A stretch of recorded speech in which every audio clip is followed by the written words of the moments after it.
Welcome back to New Jersey Power and Politics. I'm Luke Margolis. 3 years is a long time to fight, but that's exactly what some of New Jersey's most sick citizens have been up to since the state passed its medical marijuana law. Politics and policy have delayed but not deterred, and now the first medical marijuana dispensary has officially opened its doors to serve registered patients. My next guest is one of those registered patients and a hardworking advocate for the legalization of medical marijuana in New Jersey. Jay Lassiter is a board member of the Coalition for Medical Marijuana of New Jersey. Welcome back, Jay. Thanks, Luke. Have you had your scheduled appointment yet with the dispensary in northern New Jersey? Tuesday, 2:30. So still to come. Finally, yeah. Finally, you said. Finally got that call, and it was, you know, after 3 years of really halting, frustrating progress, where every little baby step seemed sort of bittersweet. This was the first time when the phone rang and I got the call from Greenleaf in Montclair, ready to put me on the schedule, that I actually felt sort of just kind of relief and joy. It felt very satisfying professionally, personally, and you know, also on behalf of people who are in the program who are much sicker than I am and maybe not as sort of entrenched politically. In activist circles because they're simply too unwell to do so. So it was a great victory for the medical marijuana community and for me personally. For those of us who have followed this story from a political standpoint, we've been to the events and the press events and the rallies and things like that at the State House. And it's easy to get caught up in forget the phrase, the sausage making of this, all the rules. But for many folks, the argument has always been, this is life or death. This is survival. This is quality of life. Tell us a little bit about for what some of these folks are who haven't been able to advocate because of their condition. What does this mean for them now on a day-to-day basis? Well, the promise is that this will mean that their lives are more manageable. And let's look at the most extreme cases. Let's look at people in hospice care. For them, it will basically be, hospice is typically just sort of make people as comfortable as possible. It's going to eliminate a lot of the really harsh prescription medications, the narcotics, the opiates, the barbiturates that we tend to medicate extremely sick people with, and perhaps just alleviate a little of their pain in a in a less sort of toxic way, really. For someone like me, for example, who I'm HIV positive 20 years, but completely undetectable because of these medicines, these remarkable medications that I take every single day. Well, the reason that I'm able to take these medicines and be so compliant is because occasionally, those 1 or 2 days a week, where maybe my stomach just isn't in the mood to take 15 pills, take a little puff, and it makes that process manageable.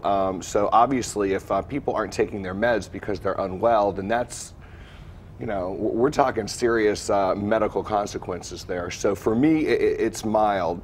But for the 2 or 3 days a month where I really need it medically, it's truly the difference between taking my HIV cocktail and not taking it.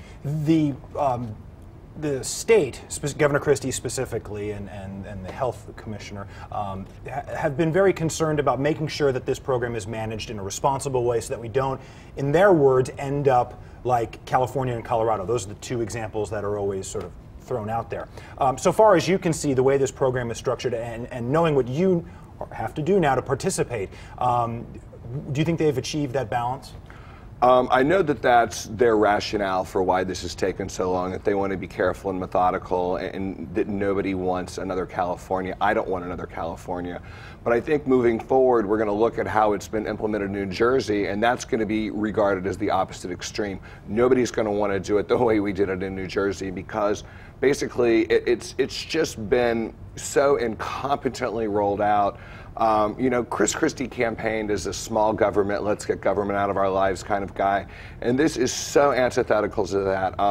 Talk about big government overreach. You've got all this regulation coming in between, me and my physician, basically. If I were diabetic, I wouldn't need a license to go get insulin.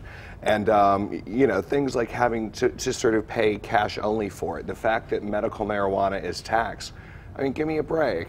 You know, luckily I'm a liberal, so I don't get so exercised about extra taxes now and again. But it is remarkable that this is the one substance that, you know, is being singled out, you know, to be taxed. And, well, Chris Christie is creating ways to tax New Jerseyans. I don't know if that's going to play well in an Iowa primary. We're running out of time, but I do want to get your take on one thing, because we've had you on in the past to talk about another big issue here, and that, of course, being that of marriage equality. And this week, Assemblyman Reed Gusciora announced that he was going to that he's introducing a bill that would put it on the ballot, something that's been a real dividing line between the folks who support this idea. Where do you land on that, and share your thoughts, if you would? 3 years ago, the gay rights community and the leadership in Trenton, the Democrats, decided that we were not going to do a referendum because at the time it seemed like a bad idea to do it. That was the consensus. It was a widely held consensus. Times there are changing.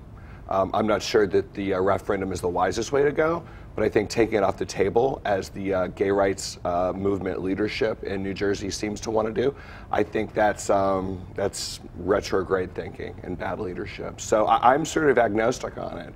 I think we should have all options on deck.